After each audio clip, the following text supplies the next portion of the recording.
as Dario Saric, but that's just salary filler in this deal. The Bulls are getting Jaden Ivey. He's going to be up for a new contract this offseason, and so he now joins this group of guard players with Josh Giddey, brings some youth, obviously throws Kobe White's future. He's going to be a free agent, throws his future a little bit in peril with the Bulls, and let's see where he lands at this NBA trade deadline. But listen, Minnesota is very interesting in all this. They essentially dump Mike Conley Jr.'s salary onto Chicago here in this 3-team deal. They end up also sending a pick swap to Detroit to help facilitate.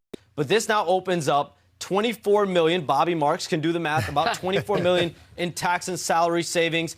It creates a roster spot for them. We know they are pursuing a star out of Milwaukee this week, so it does create a little bit of flexibility as they try to do that. Yeah, Bobby, so their luxury tax bill drops from $24 million to $3.8 million. So explain now what are they able to do? Yeah, there's that component, and now they drop under the dreaded apron. They're under the first apron, so the ability right? to take back more money in a deal here, and I think that's kind of sets the stage up for maybe something bigger. I think it's interesting that in 2 years in a row, Hannah, we've seen the top team in the Eastern Conference, Cleveland last year with DeAndre Hunter, and now Detroit, go out and make a trade because they're not content with their roster.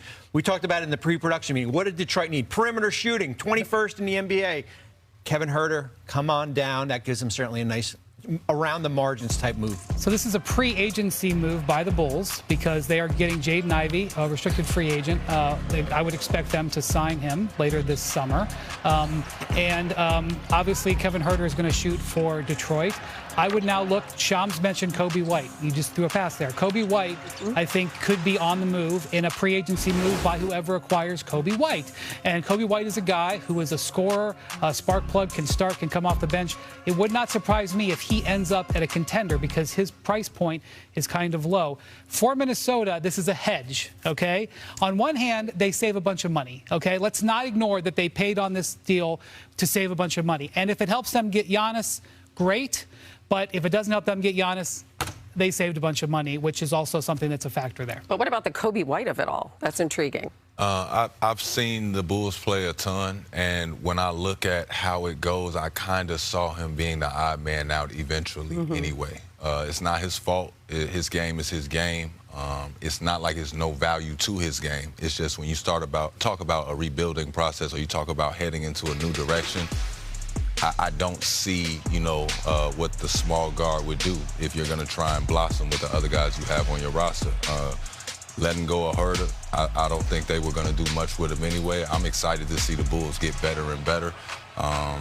That's my hometown team. So yeah, so I got to play for other years. I need them to be okay, and I'm excited to see what they're doing. Jaden's mom is excited. Niele Ivey, she coaches at Notre Dame, right down the road. Man. She's going to be at all those home games. Hey. How do you like this? A couple of breakout moments. I would even say like seasons for Kobe White. But when you are ninth in the East, when you're in the middle of the pack in the NBA, you had time to sort of audition for a greater opportunity. And I do think when you see enough of a sample size, you make a decision. But my eyes are honestly on Detroit for Bobby's point of view.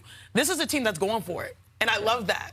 The East has not really proven any other contenders. The Knicks are hot right now, but it's been up and down. The Sixers, they have their own adversity given Paul George. Like right now, they're starting to see like if we beef up this roster, we are going for it right now. They will have to build through experience in the postseason, but I like the moves that they're making. Let me just say two things. One, I want to see what Minnesota does guard-wise. Assuming they don't get Giannis, they could have gotten Kobe White in this trade. And they need help at the guard position. So I want to watch what Minnesota does between now and Thursday, and I'm sure Ann Edwards does too. Secondly, Mike Conley going to Chicago, this is a potential buyout situation. I'm not sure what Conley, I don't think Conley can play a big role in the team, but this is a guy every team in the league would want. He could get bought out in a contender if they fit the criterion, which is another story for another day.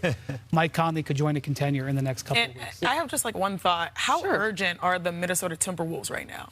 Because they have Anthony Edwards, 24. Well, they're trying to get Giannis. I mean, that's pretty urgent. We know that. But, like, if that falls short, there are options right now. Well, if you're I don't want to overreact on Tuesday when the deadline is Thursday, but if you come out of this week and Minnesota's move is just to save money, they're going to have to answer to Ant on that. But it's just Tuesday, Okay. so let's All right. just wait. By the way, in the last 12 hours, we also had this James Harden news, which kind of came out of the blue. So, and one of the more recent ones, nationally, we were talking about this, maybe surprising, is James Harden. It's not surprising to me. Yeah. So, Coach, I'll come to you first. Landing spots for James Harden at this point of his career, what would make sense to you? What would make sense is James Harden stay with the Clippers. Right, that part, Coach. Say that. That's the landing spot. Yeah. If you look at this team, the best record, in the last, 20 games, this team has played extremely well. Sure, Kawhi Leonard got passed over for an all-star snob or got snubbed by the coaches. Who knows? That could be something that's created by this situation that he found himself in, with the team supposedly trying to circumvent the salary cap with some outside business dealings of his. But that's another story for another day. But the Clippers are the best spot. You look at this roster with he and Kawhi Leonard, a great 1-2 punch. But outside of the Clippers, we've obviously heard, that a landing spot could be Cleveland. That would make sense, especially for the Clippers to get back a young player in Darius Garland. Then you can pair him up with a Donovan Mitchell. You got the big guys inside with Mobley. But my point is, where are you going? You with the richest owner in the NBA. You have an opportunity to do things well beyond when you retire from the game of basketball, playing in Intuit Arena, the big multi-billion-dollar palace that they built in Inglewood. So the top landing spot for me would be for James Harden to stay with the Clippers.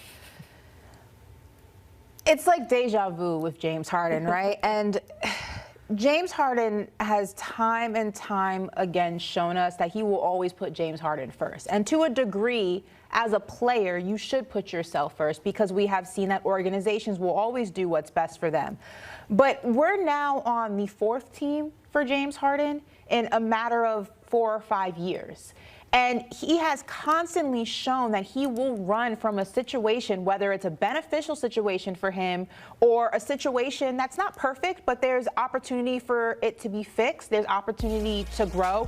He will constantly run from it when it no longer suits him. He forced his way out of Brooklyn, forced his way to Philly, I have that in reverse, I believe. I think was it Philly or whatever the order of that is? Yeah. He forced his way out of one team to go to another. He forced his way out of that team to go to the Clippers. The Clippers have hit their stride in a season that really kind of looked like it was going to be just a disaster for them in one way or another. It was going to be the same old Clippers.